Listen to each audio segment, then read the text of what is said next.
today's video is a little unplanned.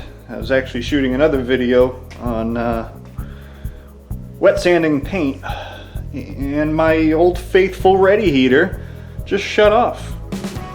So the good news is these are extremely easy to work on. They're extremely simple, and there's virtually, you buy one of these things and it will last you a lifetime if you just don't mind replacing a couple little parts here and there. So I'm going to show you how to diagnose and correct this problem, which I'm not 100% sure what it is yet, but we'll find out. I've got my suspicion that it's the photocell. So what happens is you plug it in and it turns on, it fires, and in about 2 seconds it shuts back off. So usually what that means is the photocell isn't seeing the light of the flame that it needs to tell its little processing board that it's safe to keep running. So real easy to take it apart. I've already loosened up the other side, but you've got 3 bolts here, 3 screws.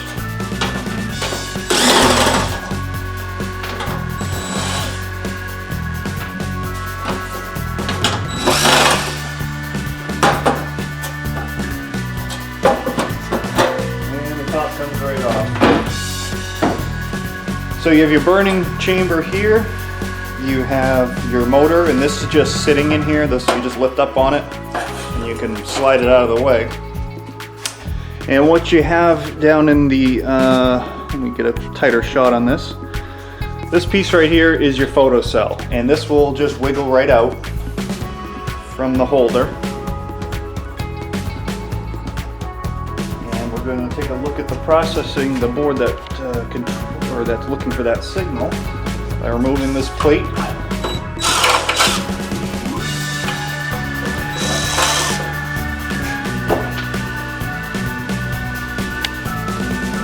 It's right here. So the 2 blue wires on the far left are fed to this photocell. So the first thing we're going to do is we're going to disconnect the photocell from the board. And I'm going to grab a multimeter and we're going to check the impedance of the photocell just to see if that's sending the signal it needs to send. Alright, so we just got it fished out of the little hole in the bottom there, and this is what I believe is our culprit. So there's just a simple little photocell in there, and it varies the resistance based on the amount of light that it sees. So I believe when it's seeing almost no light, it should have resistance around 20,000 ohms, and when it is seeing light, it should be under 500 ohms, and that's what this little processing board is looking for once it's up and running. As far as the rest of these go, it's the simplest system in the world. You have some sort of ignition. Old ones would use an actual spark plug.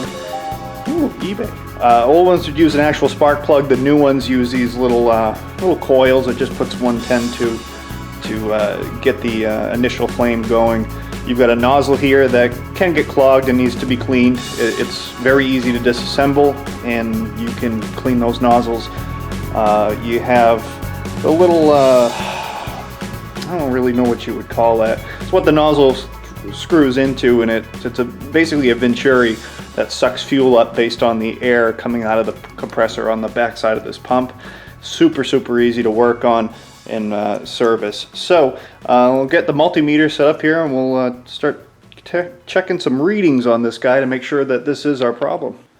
Alright, so we got our meter set to ohms, and we'll just stick the 2 connections in, into the little spade connectors that are on the ends of the photocell, and hopefully you guys are going to be able to read that. How's that look? Good enough. Alright, so when I put my finger over it, we switch up to mega ohms, and I'm getting half of a mega ohm, so that's actually pretty good. That's kind of what we're looking for, real high impedance. When I take my finger off it and I put it under the light, I drop down to kilo ohms. We're at 60, but that's not great direct light. Let's get some real direct light on here.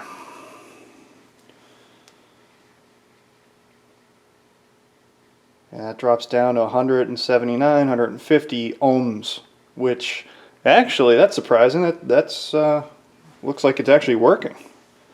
Interesting. Well, maybe we don't need a photosensor.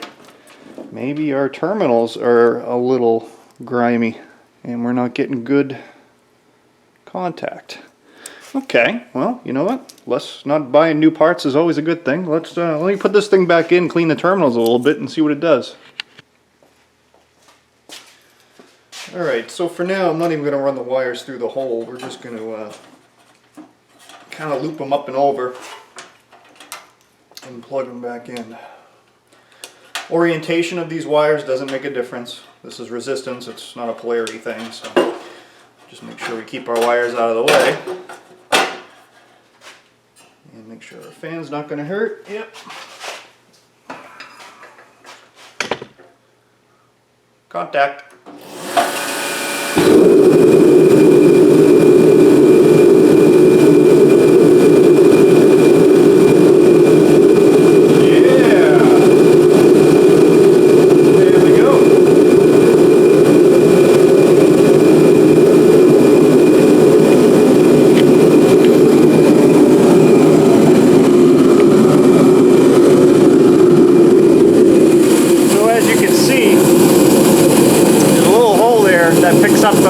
From the combustion chamber and directs it towards the photocell.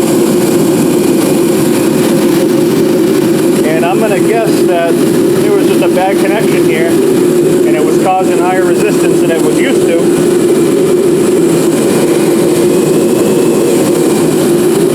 She's running nice now. There you have it. Okay, well that's the best kind of fix, the free fix. I was all set to buy a new photocell, but we're actually okay. So I think that'll conclude this video.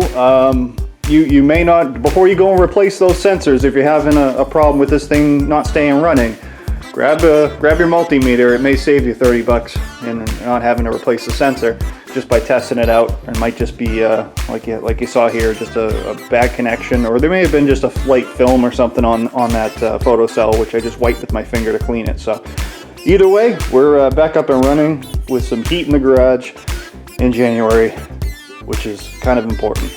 Thanks for watching. As always, any questions? My first job was working on these little heaters when I was a kid. So if you have any questions on this, the pumping system, any of these things, I'm more than happy to share what I know. Thanks again for watching. Have a great day.